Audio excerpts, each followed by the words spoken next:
Hey, my friends, it's Matt. This is the 10-Minute Bible Hour podcast, and today we're going to build a temple. And by that, I mean we're not going to do anything. We're not going to lift a finger. We're not going to do any of the temple building. We're not going to take any of the risks that these people took back in the day. I don't really know why I said it like that. I'm a little bit embarrassed, but now it's there, and we're sticking with it. We're going to watch other people build a temple and vicariously experience that through them across the millennia. That would have been a better way to put it. We're looking at the 3-act structure of the first half of the book of Ezra, where in Act 1, well, before Act 1, we get a little bit of a prologue about Cyrus the Great. He's the great liberator of the people. In fact, there's even a Cyrus cylinder, a piece of propaganda that he put out that you can still see in the British Museum, where he says that he did this thing that's recorded in the Bible. Like, I sent them home to rebuild their stuff. I'm this great liberator. It kind of was. So, I don't know. Is it bragging? If it's true, good for you, Cyrus. So we get past the prologue. Then we get into Act 1, which we looked at yesterday, which is mostly an introduction to how things were and the call to adventure and the people who went on the adventure and what we can learn about the adventure and what was anticipated based on who went on the trip. And then they get there and they're still in a good mood after their road trip, and they donate a whole bunch of money, and they start to conduct sacrifices under the leadership of the descendant of King David, Zerubbabel.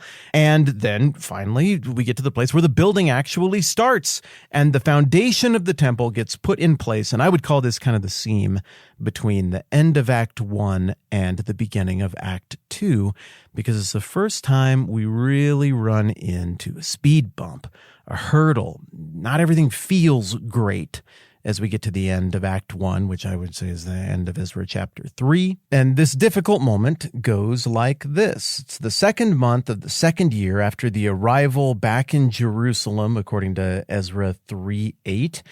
And according to verse 10, the builders laid the foundation of the temple of the Lord. And this is a huge deal, right? It's more than a groundbreaking ceremony. This should be a spike of the football moment, a time to celebrate. But that isn't completely the vibe that we get here coming out of the end of Act 1.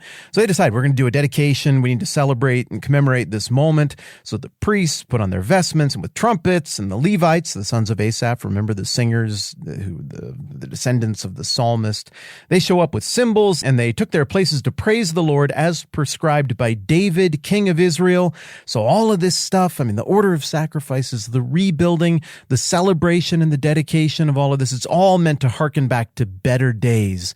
The last time there was some kind of unity and clarity of purpose on a grand scale among these people. I love what they're doing, and you can see the leadership and the character and the forethought and shrewdness of Zerubbabel on display here in how well handled all of this is. He gets it. And so this dedication of the foundation of the temple goes on. Verse 11, with praise and thanksgiving they sang to the Lord. He is good. His love to Israel endures forever.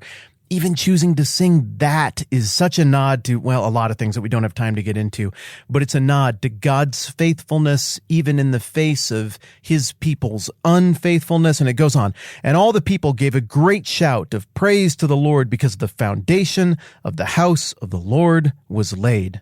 You're probably going, okay, you said that at the end of Act 1, it's kind of a mixed bag. There's some emotional stuff here.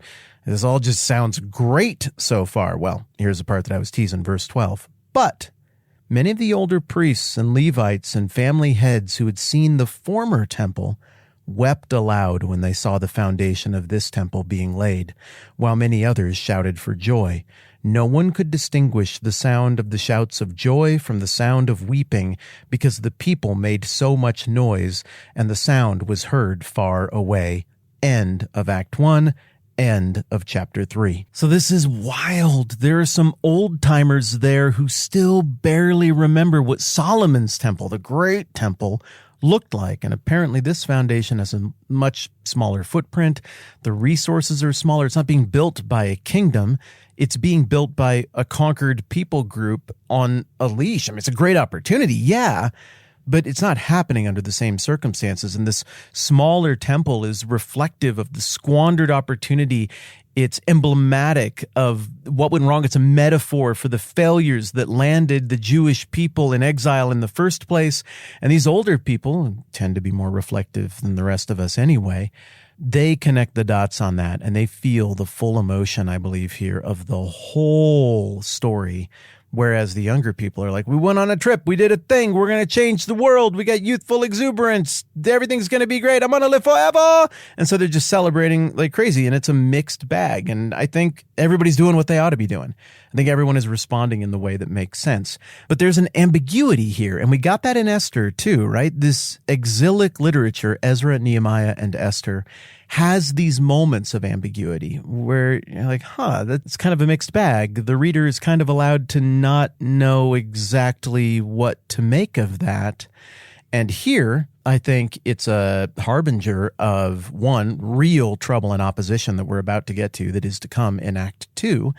And two, it's indicative that rebuilding the building isn't really the ultimate goal. It's very important, but rebuilding the people, as you and I have discussed so much already, that may be the bigger challenge than even putting this building back together, because the fact that the original temple isn't standing there anymore is indicative of a litany of things that went wrong over the past several hundred years.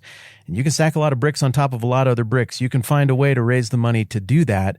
But can you get the heart of the people in the right place and then figure out how to hand that down to ensuing generations so that you don't just build another building to get knocked over because you couldn't pass it along and you fail as a people down the road? So there's ambiguity here. There's tension that's being built. What's going to happen in Act 2? Well, the quick version is this. At the beginning of Act 2, some enemies of Judah and Benjamin, this is the Jewish people who are back, they hear that there's going to be a temple. And so they show up, they go to Zerubbabel, and they say, quote, verse 2, "Let us help you build, because like you, we seek your God and have been sacrificing to him since the time of Esarhaddon, king of Assyria, who brought us here." And I don't know about you, but that exchange right there kind of reminds me of another moment in the Bible where a sort of Jew, but mostly ethnic outsider type comes along and says, "I would want to worship this baby king of the Jews as well. Tell me where I could find him so that I could show up there." Totally not with like swords or any kind of strangulation device. I wouldn't want to hurt a baby. What do you think? I'm some kind of monster? Except Herod was a monster and he killed his own family members and he was crazy. And as it turns out, right behind these smiles and ovations of friendliness and collegiality is the same kind of stuff. I'm not going to criticize the Bible because it knows what it's doing, but this is one of those places here in Ezra 4 where our modern storytelling beats and rhythms and sensibilities are evidently very different than the storytelling sensibilities and beats of the 5th century BC, because this jumps around a little bit and it gets confusing. And if you don't look closely, you don't catch that these guys really were enemies of Judah and Benjamin, and that ultimately what they wanted to do was discourage and sabotage the rebuilding of the temple, or worse yet, sabotage the rebuilding of the people, which is the larger and more important quest. But we don't necessarily know why they're the enemies here on the front end. That becomes evident when Zerubbabel, who was there and in the room and knows these people and sees what they're up to, rightly divines what their agenda is and tells them to pound sand. But Zerubbabel, Jeshua, and the rest of the heads of the families of Israel answered, "You have no part with us in building a temple to our God. We alone will build it for the Lord, the God of Israel, as King Cyrus, the king of Persia, commanded us." Now, part of this, too, is that these people are showing up after the free will offering has already been given. That was, what did we say that was again yesterday? After the whole crazy squirrel rabbit trail about the weight of ancient Persian coins. Wasn't it like 30 million bucks or something? I don't remember. It was a crazy, massive amount of money. And now right after that, these guys show up and are like, "Oh, we'd like the thing you've already paid for, and then we'd like to have full ownership of it without kicking in."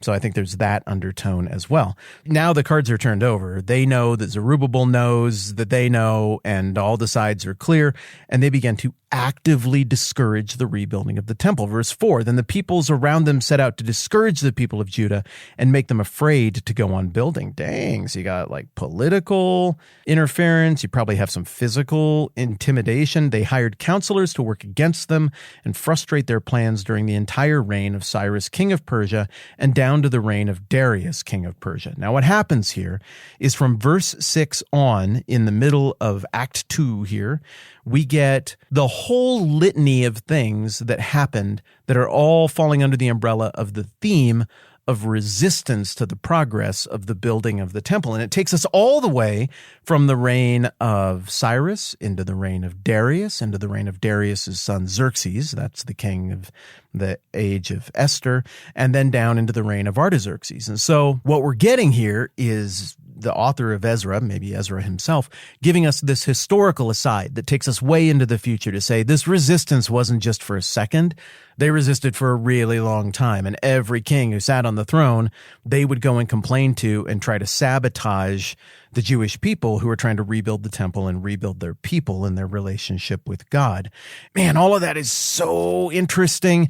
I gave that pretty detailed coverage in my season 2 episode on the book of Ezra, and then again at the beginning of the season 3 on the book of Esther. So if you want to know more about how that timeline breaks down, you can go get that. But we will come back to this later on as we actually get into Nehemiah.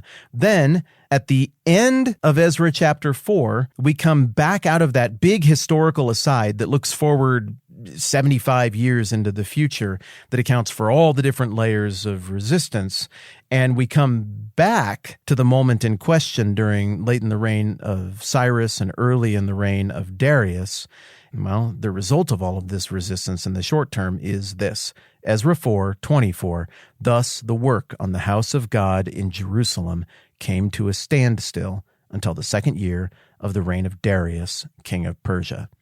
That's a long time. That means that basically nothing is getting done from somewhere in the mid-530s until 519-ish BC. So as a point of comparison, based on when I'm recording this, that would be like we started work on a project in 2008, and then it sat there and nothing happened until right now. So that's sort of the end of Act 2. Now we have problems. There's meaningful resistance. I told you we were going to get through the full building of a temple today. We did not, but we'll get Act 3 next time around. Golly, I like doing this with you. Thanks for hanging out with me. I'm Matt. This is the 10-Minute Bible Hour Podcast. Let's do this again soon.